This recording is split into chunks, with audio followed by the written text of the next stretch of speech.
I think most of you are aware of the fact that Austria is really now one of the few countries in Europe where there is, in a sense, a certain energy in terms of a community or a group of architects, in terms of the kind of work that is produced.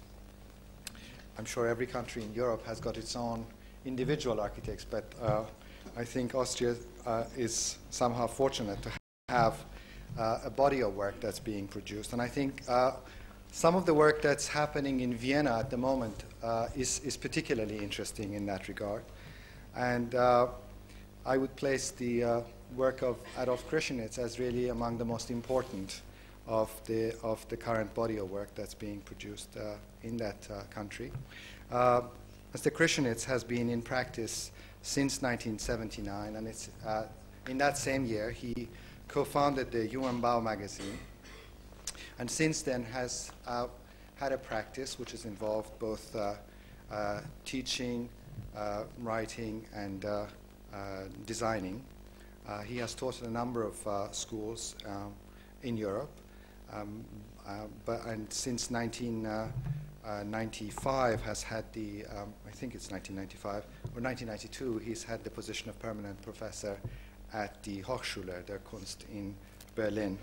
Between 1991 and 1995, he was president of the Vienna Secession, and in 1991 received the Vienna Prize for Architecture. Would you please join me in welcoming Adolf Krischanitz?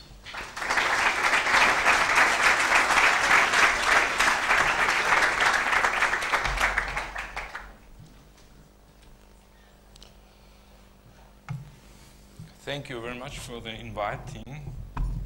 I will show you some projects of Vienna. Vienna is a very complicated situation, you know. We have thought about it a little bit. And I'm only one of the Viennese architects who has only one position.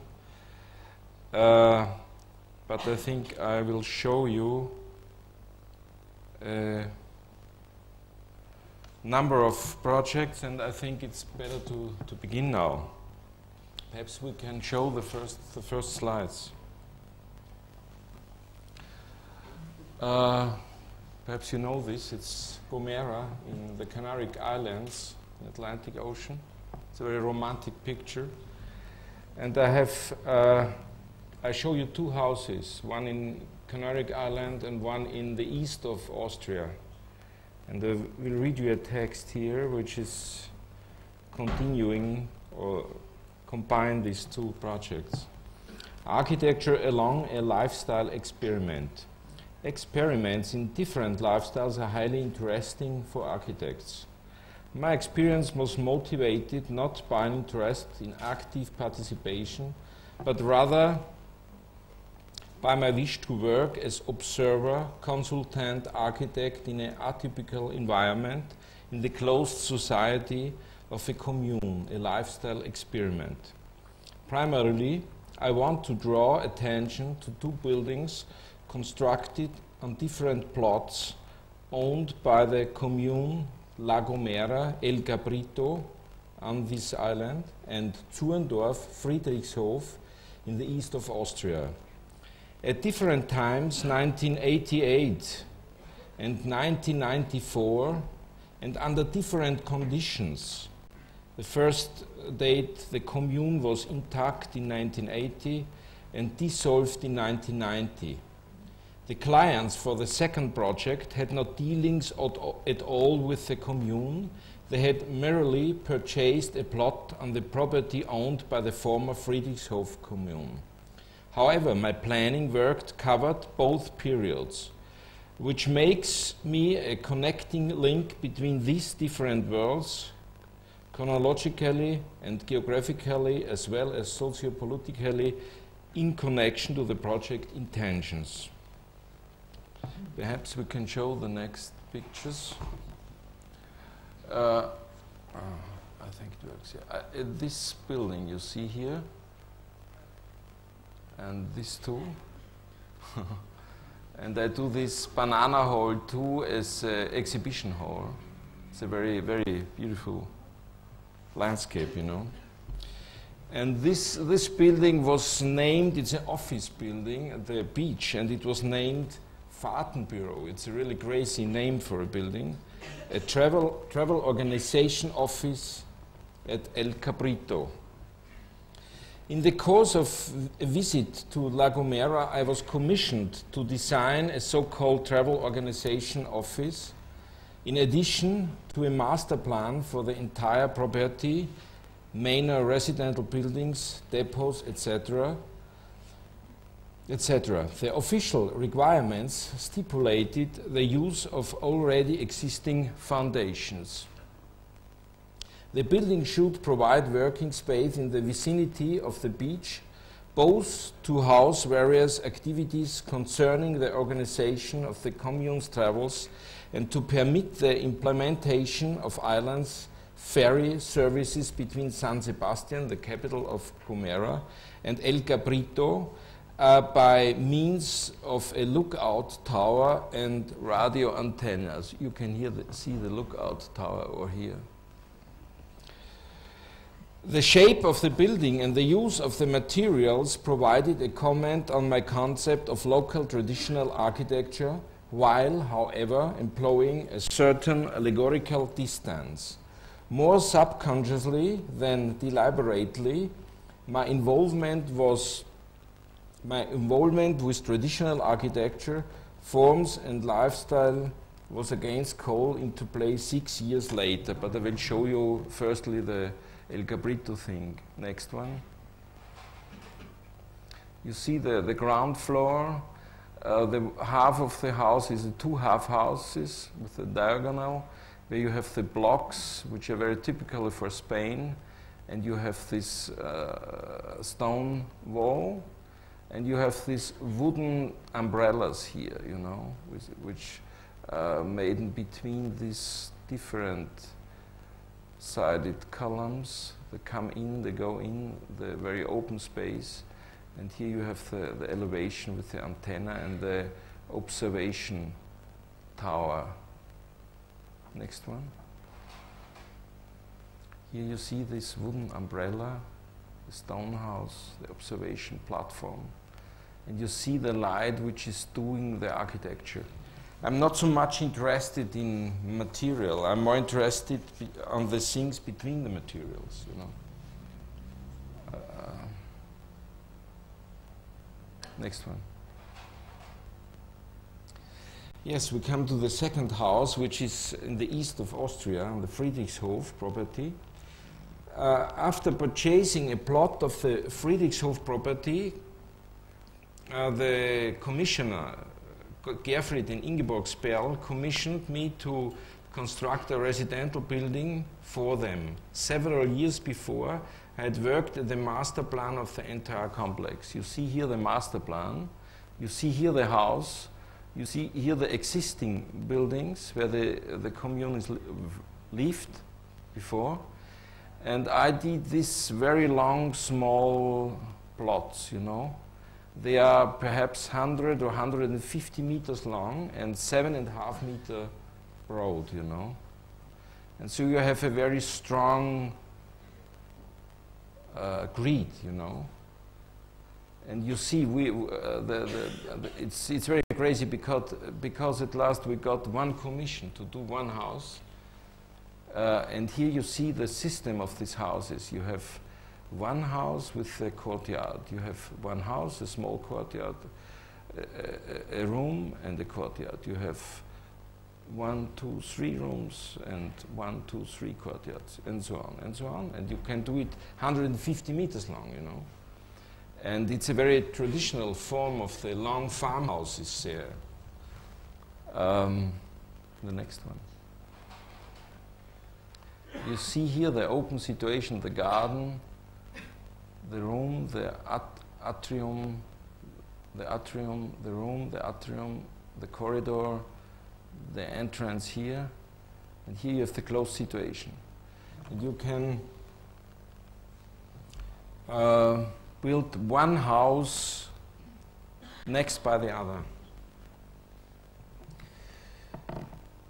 The master plan provided for the organization of parcels situated around a big green space. You have seen it on the master plan at the center of the planning area. Merely on the basis of their layout, 5 meter or to 60 till 150 meters, these parcels were to permit high density without taking up too much land.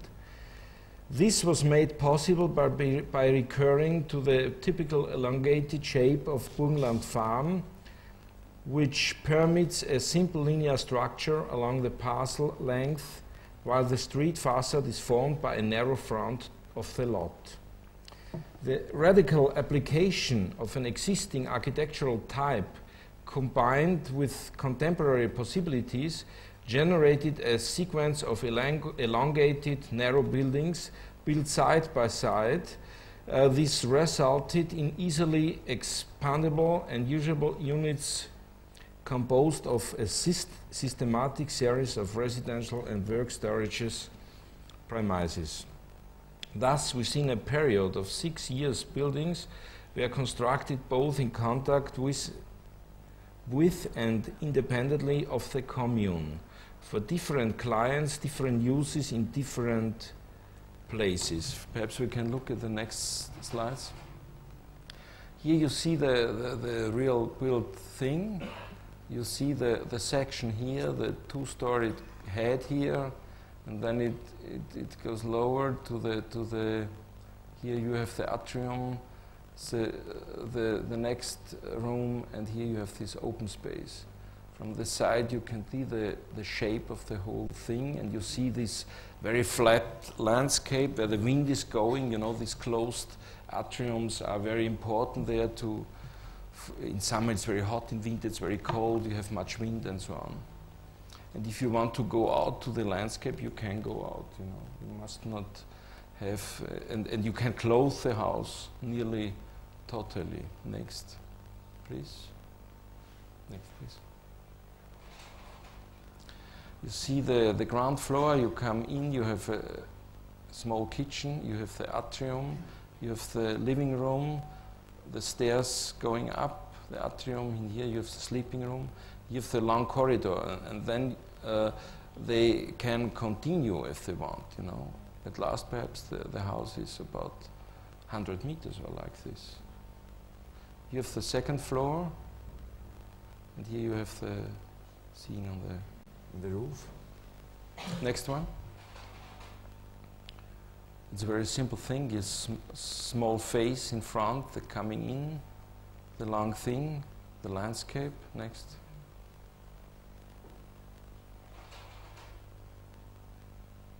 The atrium, it's very simple with the fountain. Next. Inside, it's very simple too, you know, the second floor, the first floor. See from the stairs down, you have a small library. Next one. Yes, we can stop a little bit.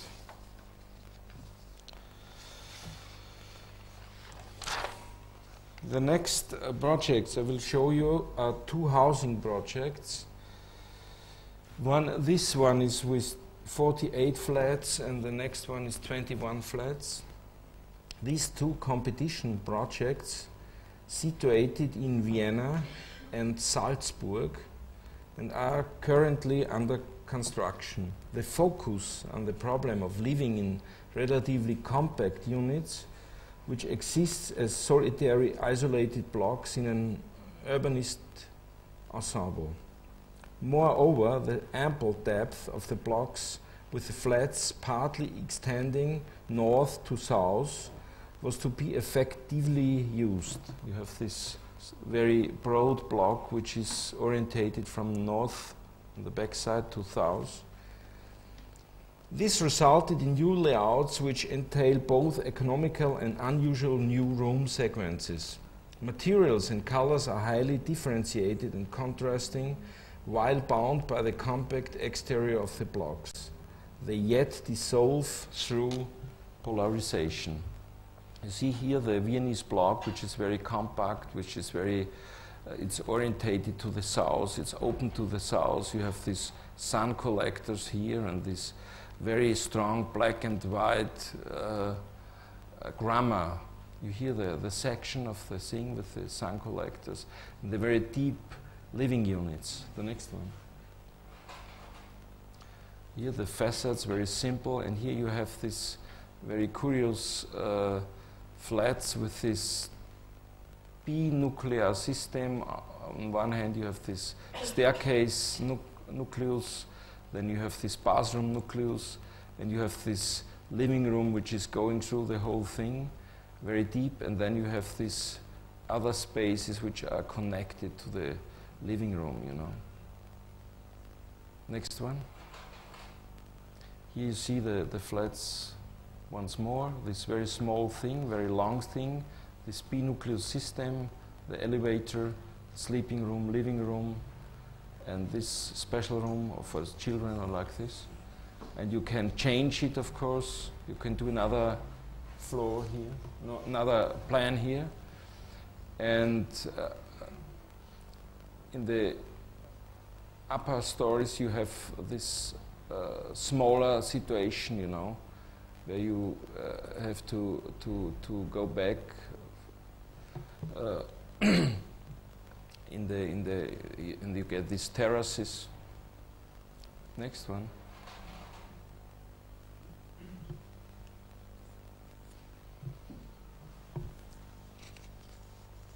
Next one. This is the second. It's standing in Salzburg. The exercise was to do on a very beautiful park situation some houses in this park which should be in a very free way, not very compact way, and we did these different things with this Zeilenblock, Turmblock, and Atrium block. And at last we got the commission for this block, you see here. The very compact thing with very more expansive flats inside, you know. There are 21 flats. Next one. You're seeing here the situation, which is very closed on one hand, and it's broken up at these terrace parts here, and you have this penthouse on top. Next. You hear seeing the plans where the staircase and the different flats which are bounded here with this nucleus to the staircase, and you have these big open areas here, here, and here, where you can open it like a balcony or like a terrace. And you see here this situation with the black covering material of stone and this opening at the terraces and the penthouse on top. Next one. See here the penthouse on top.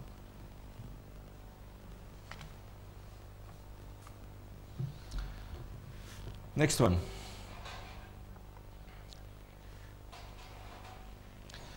The next things I will show you, I've always a number of two houses, you know.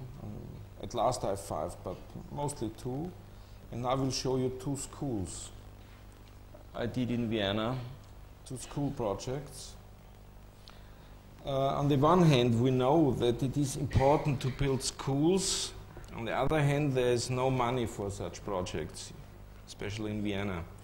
This leads to questions touching on the standard, the individual, the general, the geographic, etc. I would like to show a plan in a standardization school which lays down the minimum requirements relating to a Viennese school construction program. Another project, I show you afterwards, concerns a small building situated in the Viennese Prater, but I will talk about this in the next. Here you see, we go back. Here you see the standardizing situation of a school which can stand on every on every place. At the right side, you see these are the schools what the Viennese architects did in the last time, and we did this one, you know. Everybody's doing a little bit other and more expressive or not, and they are very, they are artists or not. And we are no artists, we are very simple. Next. Here you see the situation where it can stand. And then we have a very simple theme where we try to, we can differentiate it, the served rooms and the rooms shall be served. The next one. You have the very simple section, the very simple situation in the school with its 2 staircases, the classrooms. Next one. Here you see it, how it can work. Next one. Yes, now I show you the second school. Another project concerns a small building situated in the Viennese Prater. It was built for emigrants' children upon a private initiative and combines the position of the architects with that of a painter. This picture is from Helmut Federle, and in exemplary fashion. A building of elementary simplicity was created out of light-colored, fair-faced concrete, black-gray plaster and tinted glass. The construction and spatial arrangement of the building react to the special conditions of the site.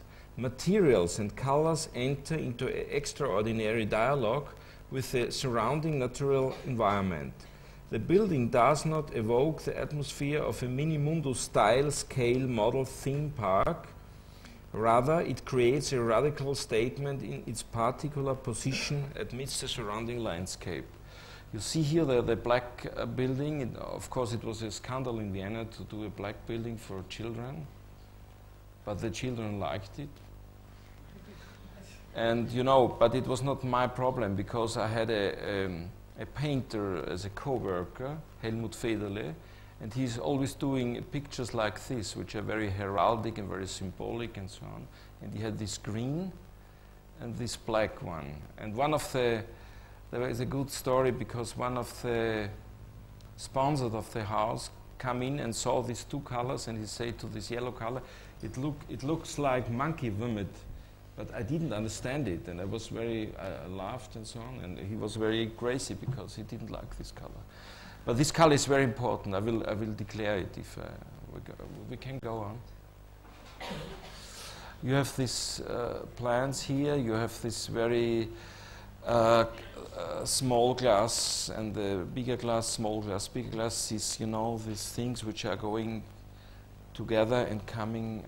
And you have this corridor, this infrastructure element, and it goes broad and small and broad and small, and you have this dining room here, and you have the second story, the staircase, and these 4 classes upstairs. Next one. You see this very simple thing with this black stucco and this mirrored glass windows, coming out and going in concrete brut. Next one. You see this glass facade where you have the glasses inside. The classrooms are situated on this level, so the children can look out very good. They have no barrier here. The heating is here on this level. On the back side, you see this flying building over the roots of this tree. It's the north side, the south side. Next one. You see the glass inside is very simple. It has to be very, very cheap. They have the concrete, the light, the view outside to the Prater, a very beautiful surrounding. And here you have the dining room. Next one.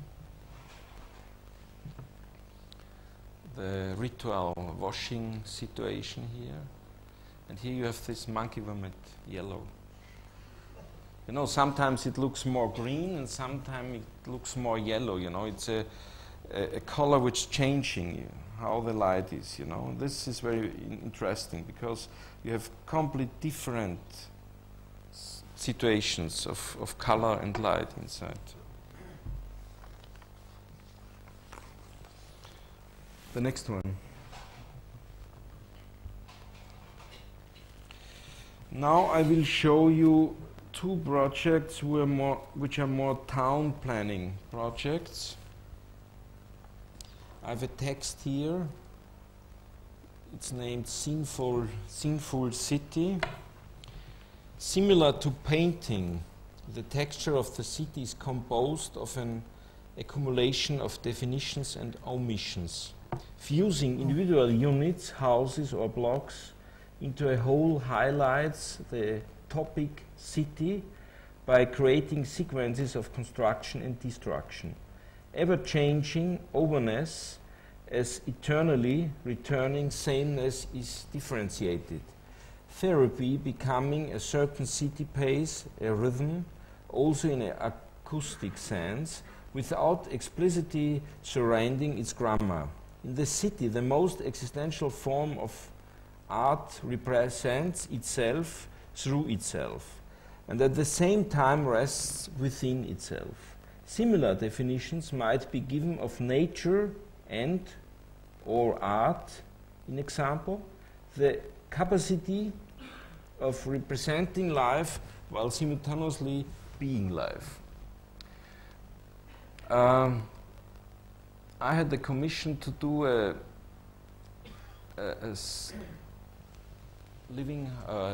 tenement houses on this plot, and I could invite other architects. It was 1987, first steps we did, and I invited Herzog and de Meuron. They are doing these two rows, Otto Steidle, he's doing this middle part, and myself, I'm doing this. And it was, on the one hand, it was a statement, perhaps a town planning statement over center and periphery, in the periphery of Vienna.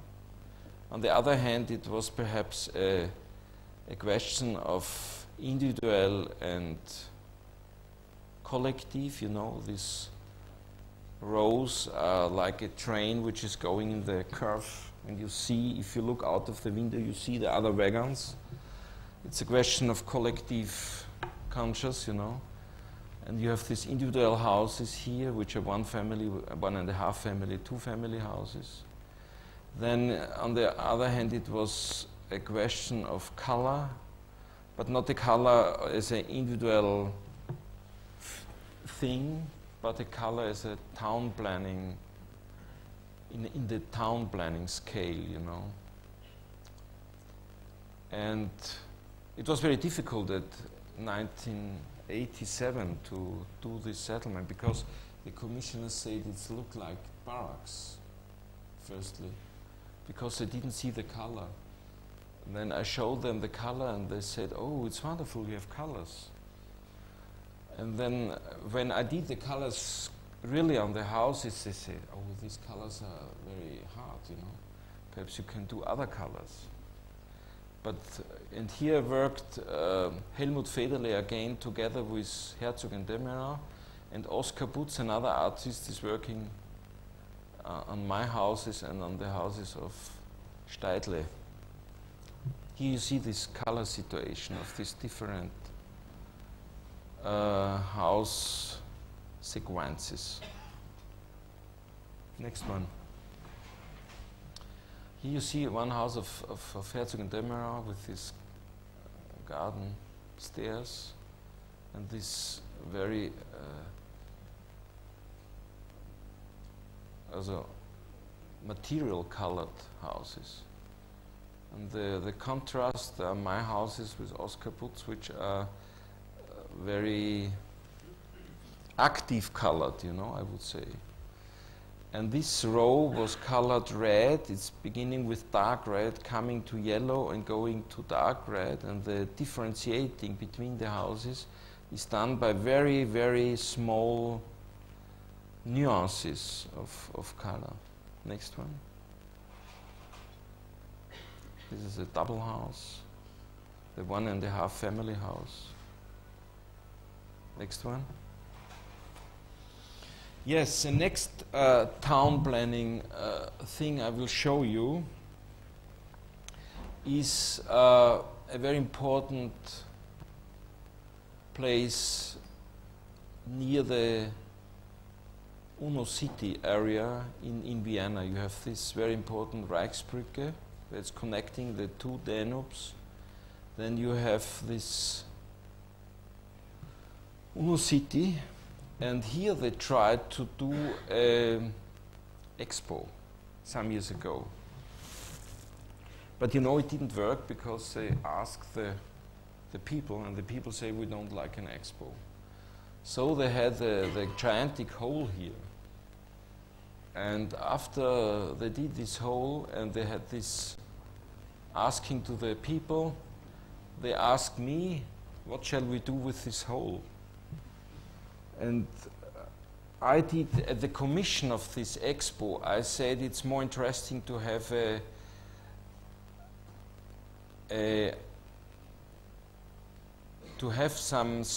plan how we can work after the expo and not with the expo. Though I get the commission to work with this whole, and my colleague Neumann and me, we said a whole is beautiful.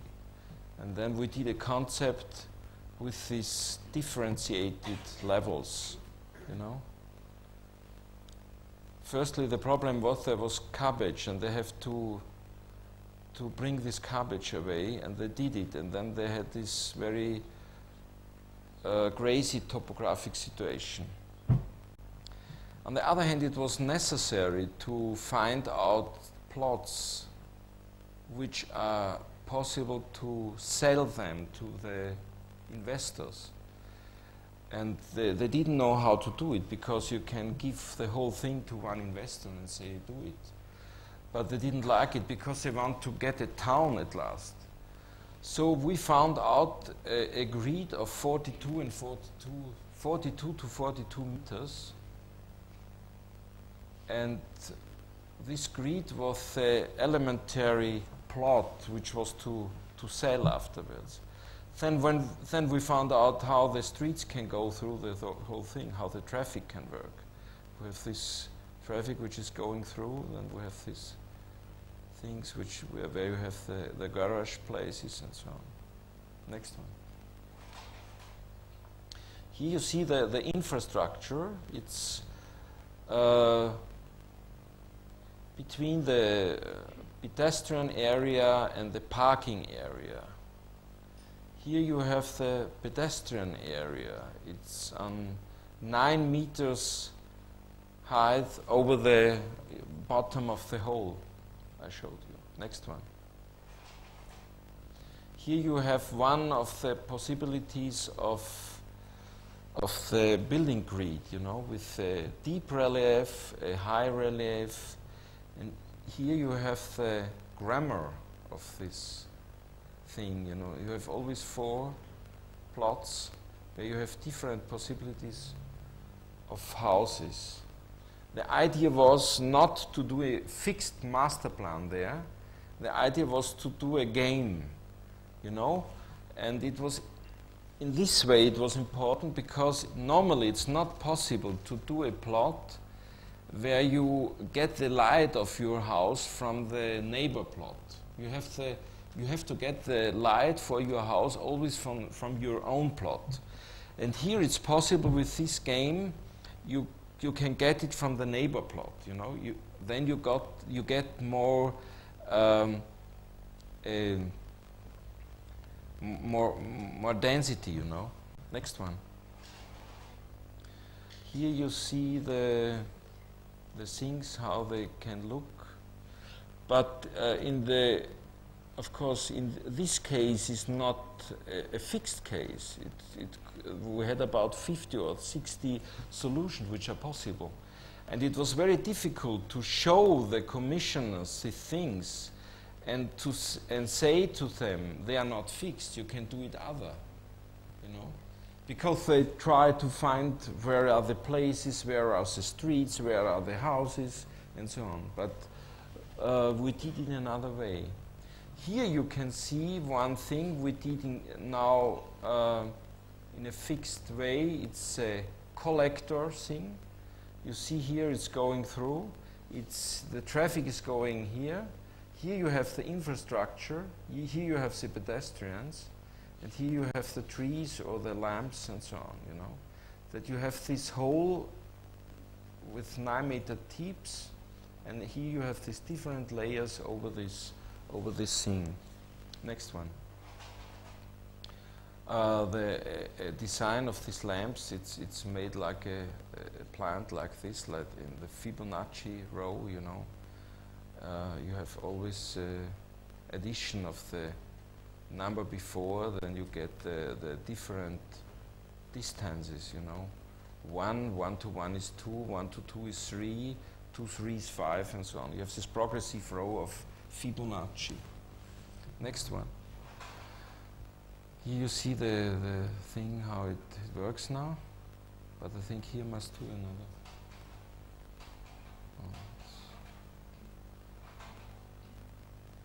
Oh, it doesn't work. The next one.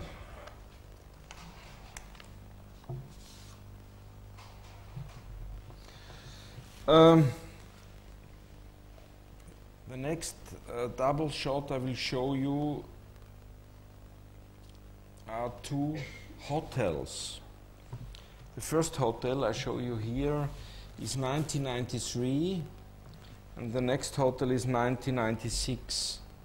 The 2 hotels, which are of different size and different categories, were planned for Zurich and Berlin. In both projects, the architectural problem to solve was the block as framework surrounding inner space in the urban context. A certain intensity of materials and colors pervades the entire structure and determines both public zones and facades. Here you can see the block in Zurich. It's very closed, and you have this courtyard which is structured with these bridges which are going through. Here you can see these bridges, this surrounding block, the garage for buses and other cars. Here the entrance hall which is going through the whole building. Next one. Here you see the framework of the rooms, you know, with the letters in the floor, you know. Here you have the bridges, the courtyard. It's like a picture with the frame. Here another story. Next one. Here you see the space inside where you have this bridges are going through the whole thing. The framework of the rooms are outside. And here you have this area for where the reception is and so on. It's black bottom. And this concept of colors did Oskar Putz too. And he worked in this way that he had these different colors inside. And the addition of all the colors is the color outside, you know. Next one. See it here? And of course we had windows like this, like digital windows, where you have these different glasses, and outside we have these light glasses. You could write Hotel Hyatt or Merry Christmas or like this. And it can go around the house. It was very difficult for the Switzerland jury to like it, you know. But Hans Kohlhoff told me years later, he said, it was really a good project, I can remember. And you see here the rooms inside, where you have not only windows in the room, but you have windows too in the bathroom. Next one. This is a hotel in Berlin. It's a very well, the first one was a 5-star hotel. This is a 2-star hotel. It's a cheaper one, you know, Berlin Adlershof. And it's standing here. It's near a university center here, and it's to a very closed block in this Berlin manner, we could say. Next one. And here you see it. It should be a wooden facade. It's going through the whole thing, and this open ground floor where you can see in or not, you know, with these different semi glasses, and the courtyard inside, the terrace, and so on. It's a very simple project we did last year. Next one.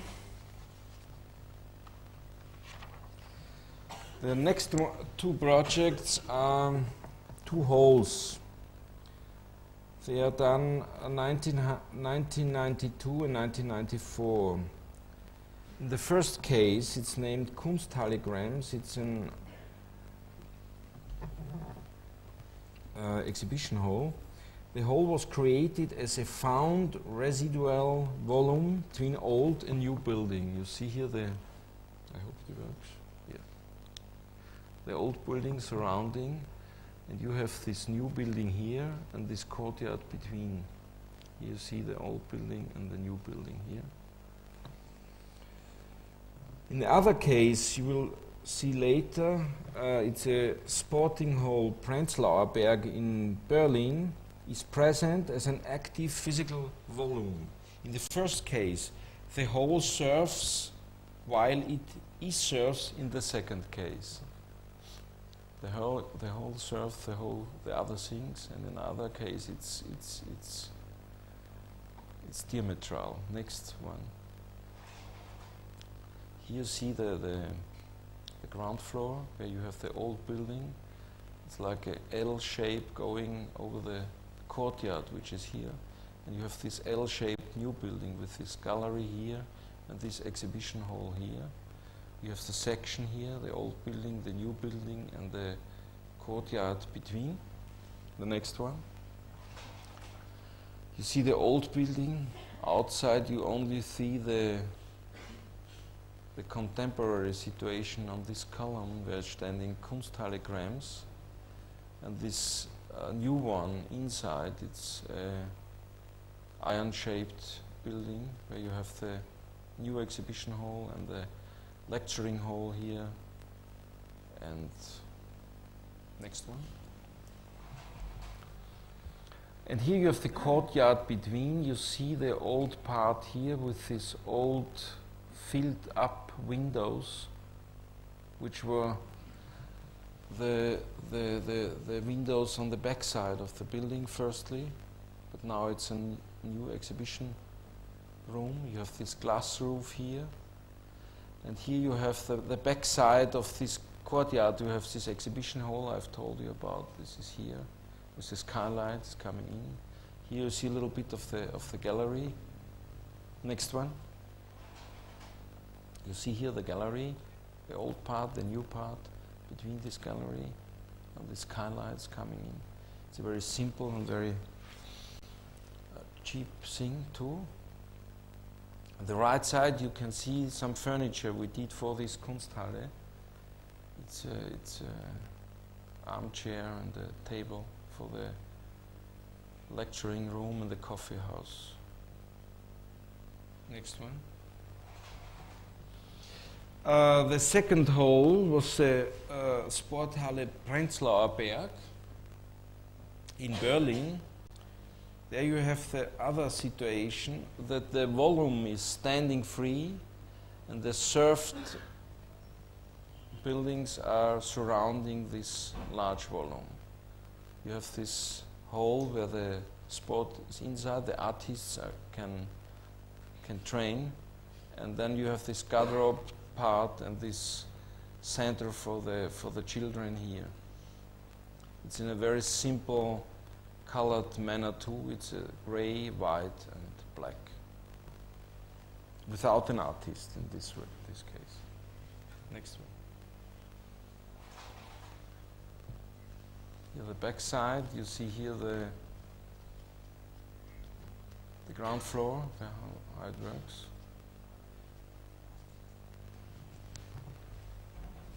Next one. Now I will show you two high-rise buildings. The two high-rise buildings develop their heights in different ways. The first one is in New York, a cultural institute. Height is constituted by stacking different stories, one atop the other. In Vienna, you see afterwards, generally insurance company, height arises by transforming the volume in the building towards its ideal shape, the rectangle. Here you see the curious situation of a New York high-rise building. There you have a plot which is 7.5 meters broad and not very deep, but you have many stories here. And the infrastructure you have inside, is not vertically because there's no place. You see here this vertical situation. But horizontally you have always these stripes, here the infrastructure. And here you have the curious situation that that we had stapled all these different ground floors on each other. Firstly, you have this exhibition hall, then you have this cinema situation where you can go in every row separately, and then at last you have this living situation of the attaché, which is living there, on top. Next one. The left side, you see the color scheme of the whole situation with these different semi-transparent glasses and these different colors with the red colors, the elevators, the blue color, the clothings, and this glass situation with this very simple technical structure. At the right side, you see this drawing where you can feel it how it stands in the ensemble. Next one. Here, this Viennese situation. You have this Donau Canal. It's a river in the town in Vienna. You have these different high-rise buildings, and you have this building, which is a building I want to show you a little bit. You see the facade here. Firstly, you have the situation that we have a very complicated ground floor, which is different possibilities to connect to the old building. Next one. Here you see the transforming the organization of the ground floor here, and it's becoming simpler and simpler, and at last it's a clean rectangular situation. Next one. You see here the house with a generally symbol. It's a Marcus Lion of Venice, of this insurance, but it's only in this way if the sun is bright shining, If you have these sun breakers changing, you have a fragmental picture of the facade. Next one. Yes, the last chapter I have titled The Pavilions, and I will show you 5 pavilions I did in my oeuvre, and I will read you a text about these pavilions. Pavilions are objective and projective. They are objects seemingly detached from their site and yet leave their mark on it. Of a stationary and temporary nature. They oscillate by embodying quasi-simultaneously both eternal permanence as a principle of the continuation of human striving and transience, the limitedness of human effort. Pavilions are space circumscribing and limited installations against the destroyer time, and they are also artifacts of civilization versus nature. In the context, nature means also and above all the surrounding city. Pavilions are thus conceived as special constructions in the city which stand out against their background due to their particular manner of managing space. They are not a non-city, even if they occupy natural space, Urbanism is conceptually inscribed into them. Relating to both nearness and distance, they are familiar and at the same time unknown. They define the beauty of the ephemeral almost in an anthropomorphous dimension. The pavilion as a perception machine is stylized into a transitory phenomenon in the wrong place, thus possibility creating correct awareness. So this is, I think it's important.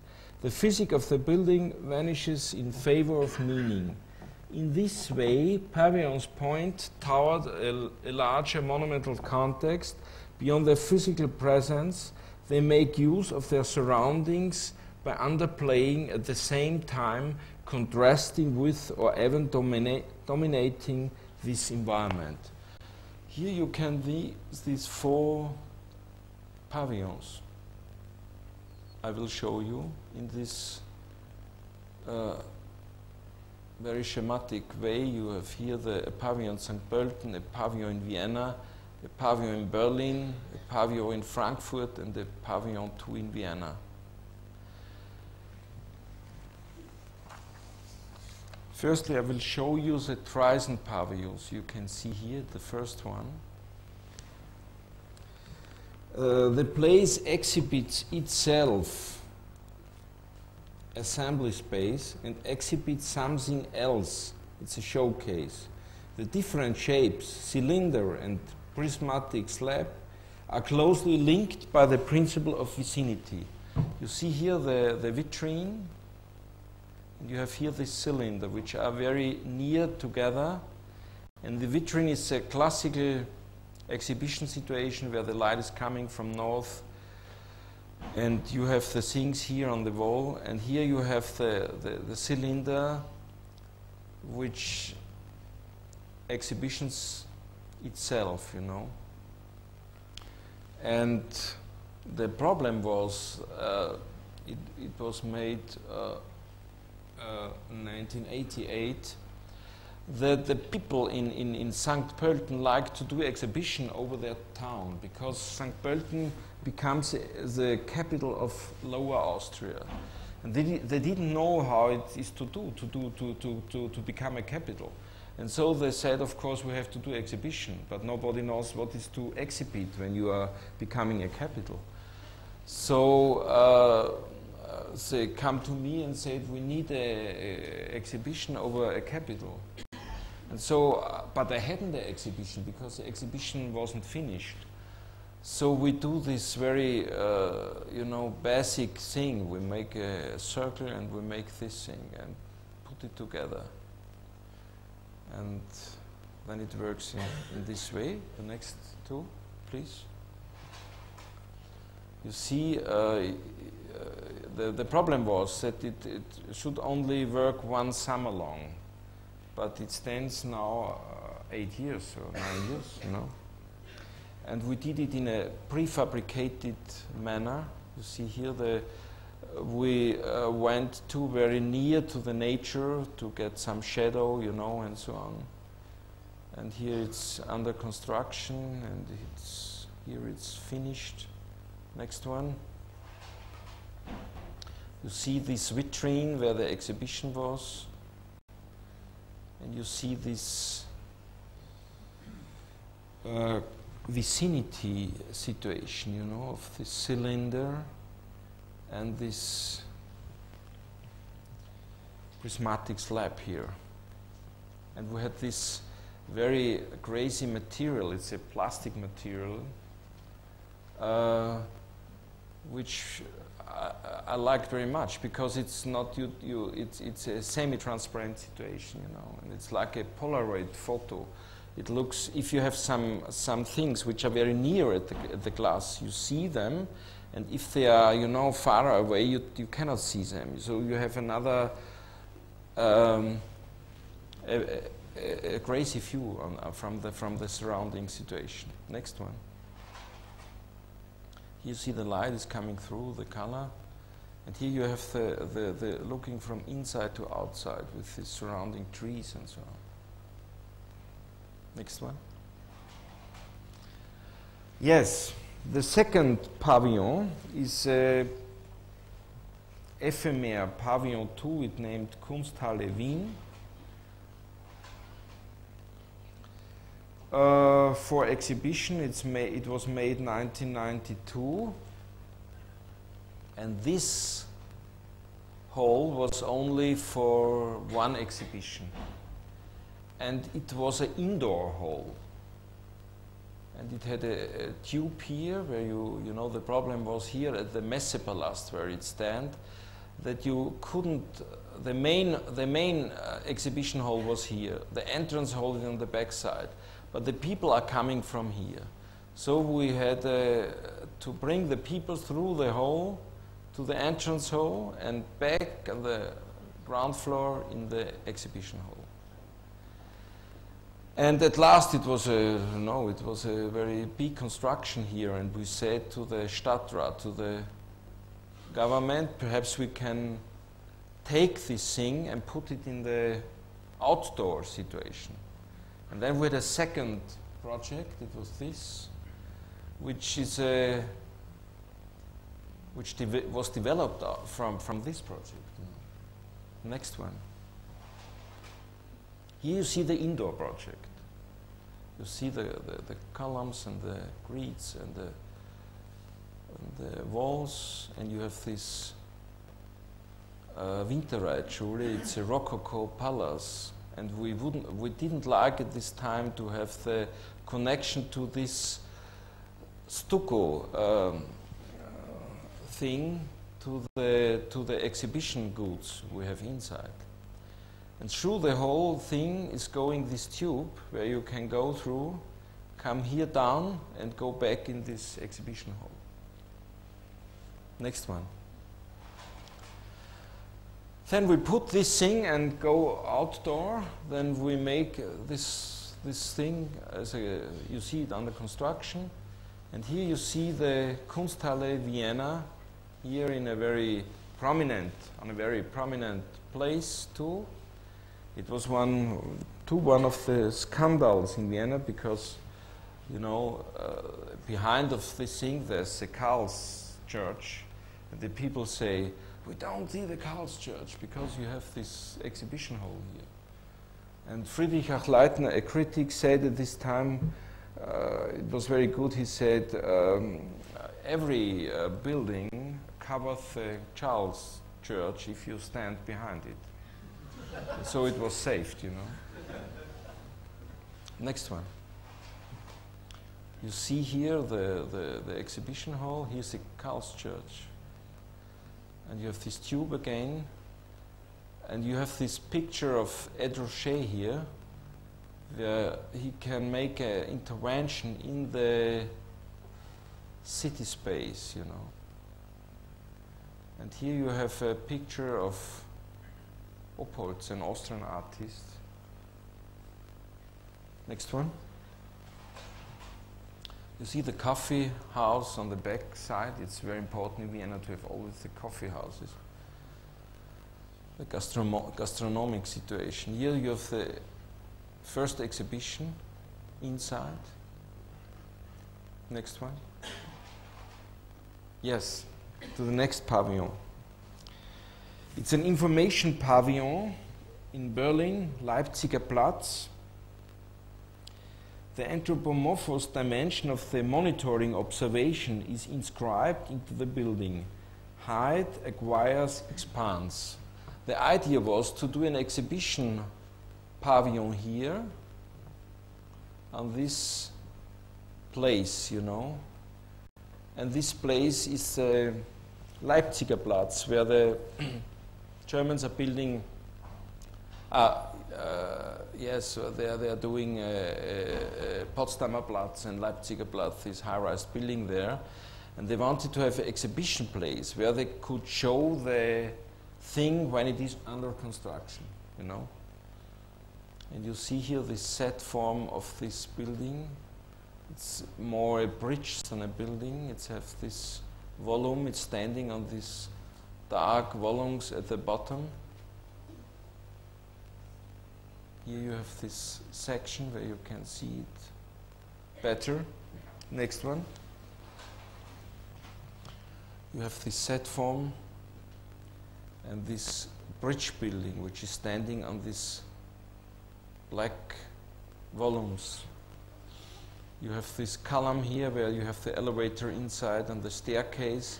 You have this thing where you have the exhibition of the history of Berlin. And the next column you have the same like this. And then upstairs you have this exhibition hall with 3 parts in it where you can show the new plans and the master plan of this Potsdamer Platz and Leipziger Platz. Next one. The next pavilion I will show you is Austrian pavilion at the Frankfurt Book Fair. It was a competition and I did in this way that I did a pavilion which surrounds here a fountain and this column which is standing in the middle of the thing. But this column I didn't do. This column is designed by Oswald Matthias Ungers on the book fair in Frankfurt, you know. But I did it like a parasite situation, you know. I took all the things which are there to help me, you know, and to yes.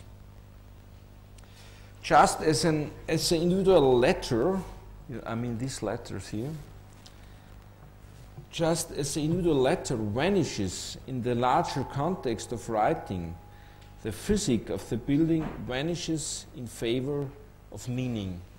I like this idea because it's an idea for the letters here, and it's an idea for the pavilions.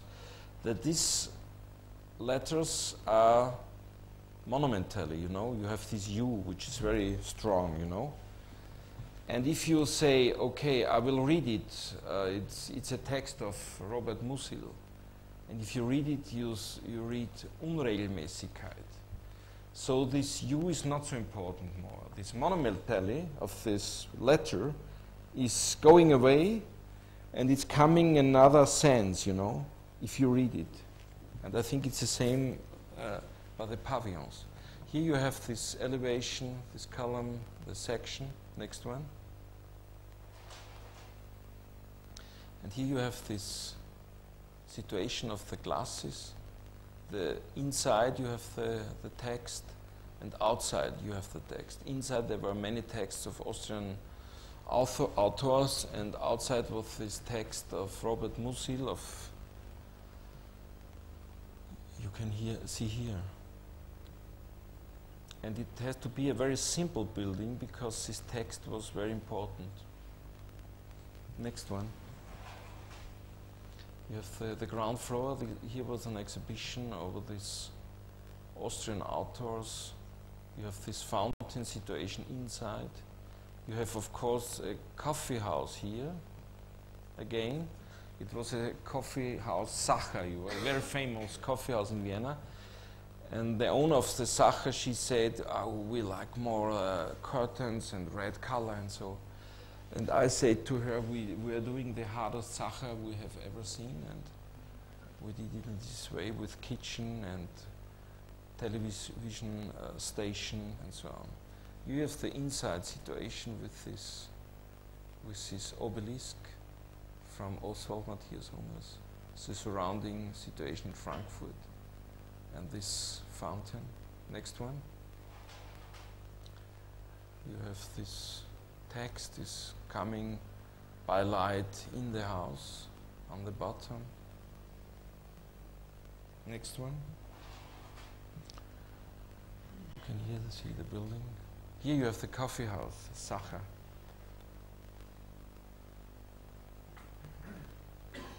Next one. Yes. And at last I will show you the last pavilion. It's named Wolkenspange. It's a center for young people in Vienna. I hope that we can begin to construct it the next year. It's a project. It's made from in '96. It's a very long thing. It's made over the subway of Vienna. You see here the subway in an open situation.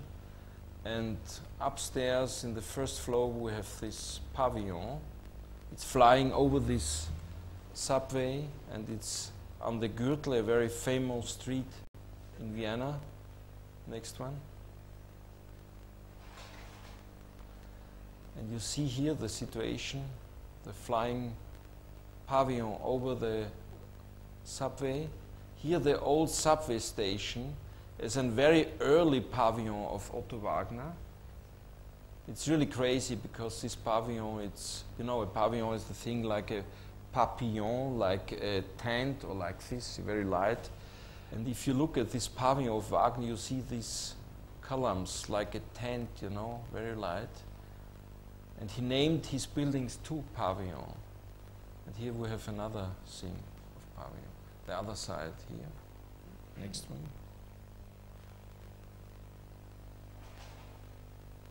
Okay, that was it. Thank you.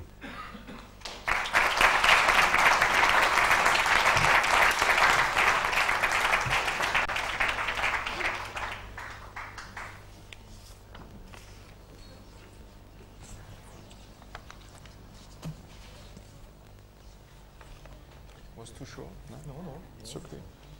Just the right thing. So you will take some questions? Yes, if you. If there are some. One of the things that I don't know if this is this on, John? One of the things that I wanted to ask about the housing, because it seems this use of color, where clearly it's working in a different way than many modernist projects with the idea of the white building, and the fact that you're working with nuances of color. But I wonder what is the strategy in terms of the question of maintenance of these buildings, because the nuances of color are so subtle that if who is to repaint these projects, for example? How do you begin to think about the future of the project? Yes, that's a good question. Of course, it's changing, you know, the colors are changing, so, and there are two positions. Oskar Putz, he said, the painter said, oh, if it's changed, we have to reconstruct it. And I said, it doesn't matter, I like it if it changes. And the position of you know, for me, the position of the artist is, you know, it's sacrosanct, you know. I say, I have this artist, I work with him, and I will keep it in this way. But the position of Helmut Federle is so that he works in a more, not in this directly active way of colors. He has more colors which are, you know, a little bit, you know, different layers and so on. And if they change, they can change in another way, you know. They become more beautiful if they are old, you know. Mm-hmm. And by Putz, you have always to have the same statue of this directly thing, you know. it's a question of, it's more a question of, it's a philosophic question of the artist. For me, you know, I am so glad if I'm doing my house with this color, that I'm not able to think about this, how it is in the 2020 when it's, you know, and I'm giving a, you know, I did a renovation of the Viennese Werkbundsiedlung, and I had about 30 architects, Loos, Hoffmann, and all the really big giants. And they had a color concept at this time, but they didn't it itself, but they had an artist, Gabor. He did for all the people the color concept for Neutra. He's coming after the war and looking at the house and saying, "Oh, this is my house. Oh, what a wonderful color you have done. It's not so bad, you know," but he didn't know the color. And I think perhaps it's quite good. And I had to reconstruct the colors, you know, it was a crazy thing because we did in nuances and so on and so on. And at last, I cannot give an answer, you know, because I don't know it. It could be interesting. By this Werkbundsiedlung, it was so that it was destroyed completely. And it was a building in 1930. The buildings were done in 1932. Then the Nazis came, you know, and some Nazis are living in the houses, you know. It was really crazy because modernism was the greatest enemy of the people. And at last they changed it, and then I have to reconstruct it, and I like to reconstruct it because for me it was a last statement against the NS culture. So it was very important to change it. But Frank, he was the leader, Josef Frank, the leader of the Werkbund. He wrote at this time, 1932, you can change it if you want, doesn't matter, you know. But I couldn't take this because I have another situation. And in this relatively, I would see it, you know. Firstly, I did these very active colors with Oscar Putz. And it was emphatic about this color. And then every architect tried to take color. I think we were the first at this time again, you know. And then every architect takes this color, and some architects are taking Oscar Putz too. Then I changed, and I'm working together with Helmut Federle because another concept, you know. And I had this black and yellow system color, and now I take only black, white, and gray. It's without an artist, you know. It's the last idiosyncratic statue, you know, perhaps. I hope so. So what happens when other people start doing black, gray, and white? Yeah. Anybody else want to ask a question?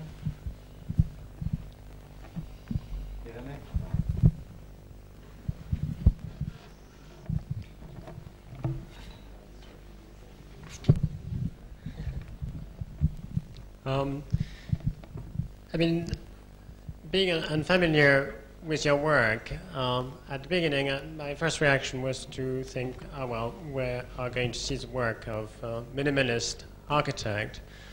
And then somehow the picture started to get different, and I started to feel that your work had was very strongly responsive to the programs in particular, but at the same time your work was still very formal. The forms were kind of lasting, and maybe I could take two examples. I mean, the first might be, say, primary school. Was it a primary school? I'm not sure. The one which you showed together with the painting of Federle.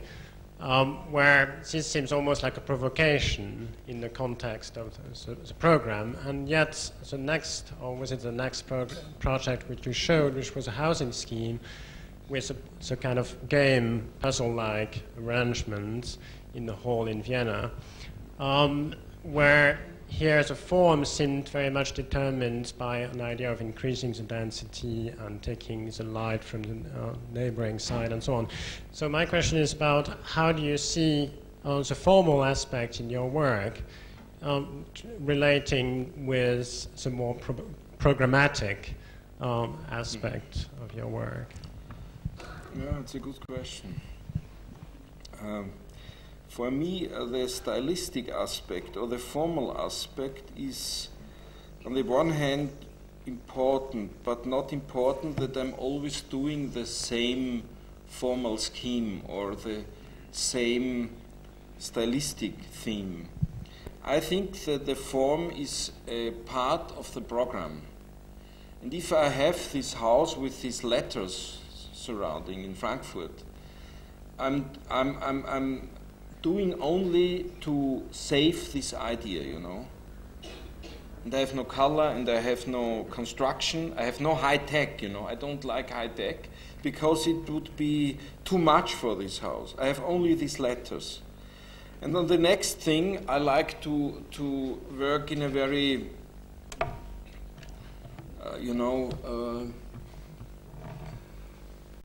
perhaps plastified or in this way, because it's very important to transport this idea in a house. Then I do this, you know. And I'm not fixed on a stylistic manner, you know. I don't like this. In Vienna, there are mostly the architects have one corporate identity, and they like to do this. And I like to change it complete, to have this idea, this concept, this program, and I have the next house, and I want to do a complete other thing, you know. And for the Viennese architects, it was very difficult, because I did perhaps no color, then I did this color thing, then they said he's crazy now. I lost perhaps 10 competitions only while I made these colored things. And then I won 3 or 4, then I left this, you know, it was too successful. And went to this black one. Then they said, oh, he's crazy, he's doing the black one. And we have some architects which are very nice because they are following me always. And it's more and more difficult to follow, you know. And so it's very interesting, you know. But serious, I will say, it's not for me one line. I'm doing this form system or this color system or this stylistic system. I try to define the solutions very complex, and then I have a idea which is more literally, more architectonical or more artificial or like this, and then I try to find the best commentary in this way, you know. And I'm not looking how I can do the next house that everybody's knowing that is a Krischanitz house or like this. You know. I would like more to work with people together. I like to have an artist who is saying, okay, the house is Federle, it was very good. I did this pre-design, and then I had this first ideas, and then a co-worker in my office said, okay, now I want to call to Putz because we have to think about the colors. And then I said, for children, a multicolored house, it's really crazy, it's not really possible. And then I think we have to change the artist, and then we asked Federle, and he came, and he said, he looked a little bit at the drawings and said, oh, I know it, it's a black house, you know. I thought on the commissioner, I have to, you know, black house. But I know that for me, I like to do a black house 20 years long. But I couldn't, you know. I say, okay, we cannot do it black. We can do it perhaps a dark blue, but black isn't really possible. Then he said black, and I said, it must be black, of course, you know. It's the same thing, you know. I have an artist, I have this concept that he has a surprising concept to my concept. And then it worked, you know. I think it's... I don't know. Is it clear or not? It's very difficult to say it in English so directly, you know. But perhaps it's better that I say it in English, because in German I would talk very much. Joel, would you take the microphone?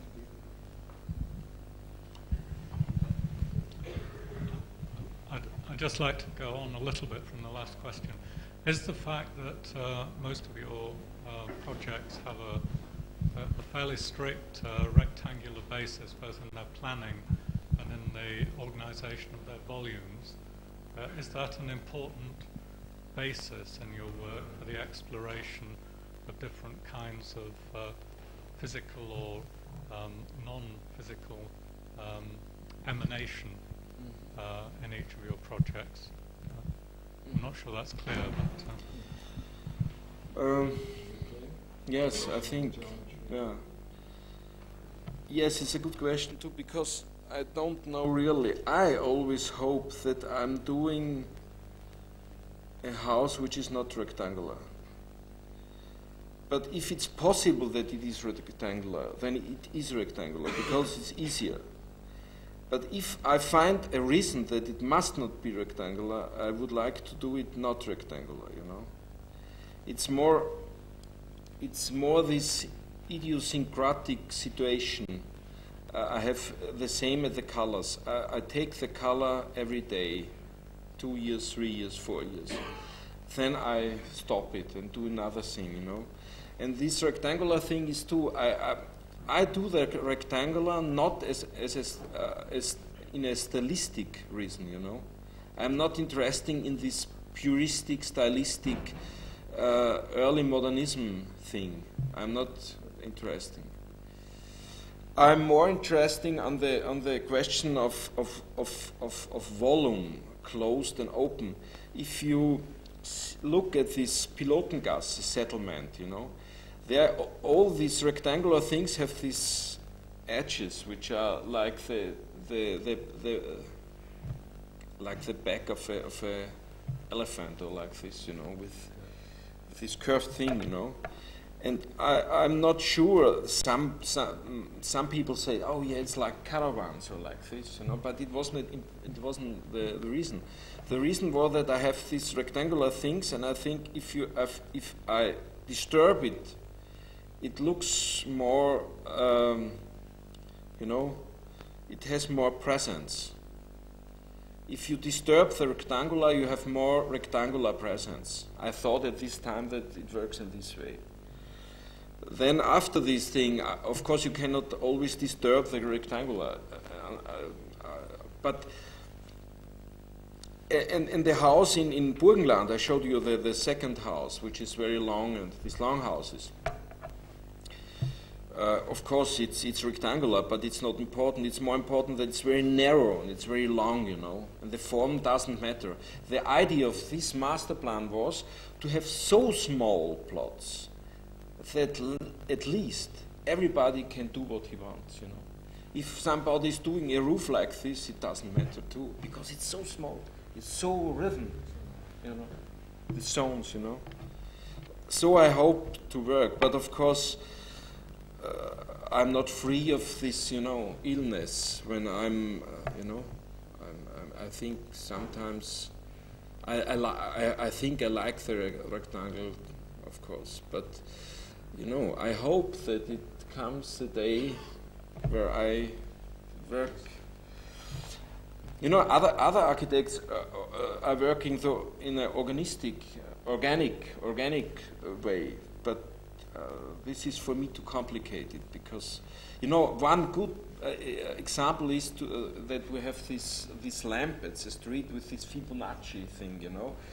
The people say, oh, you're always doing this rectangular shit. Can you not do like Hollein or Potrecka, a more organic thing, you know? And we thought about this, and then we found, of course, the Fibonacci right, and we said, we have a complete organic thing. And the people looked, are you crazy? You know, that is a shit of this. And of course, these volumes where the light is inside, they are standard volumes of the tunnel lights we have in Vienna, you know. the things are only assembled from normal daily design things, you know. And we had this rhythm, which is the idea of the thing. But the crazy thing was that the people firstly looked at this and they were really, really crazy, the commissioners. And then at last they say, oh, now they say, oh, yes, it looks a little bit organic. And they do it. They make a series of these lamps in Vienna now, you know. And firstly they had this, you know, these lamps with Holland likes this is coming out so, and have a little on top here's a little bit of thing, and here all things where I don't know why I shall do it, or I couldn't do it, you know, I cannot. But this thing is a beginning of my next career. Thank you.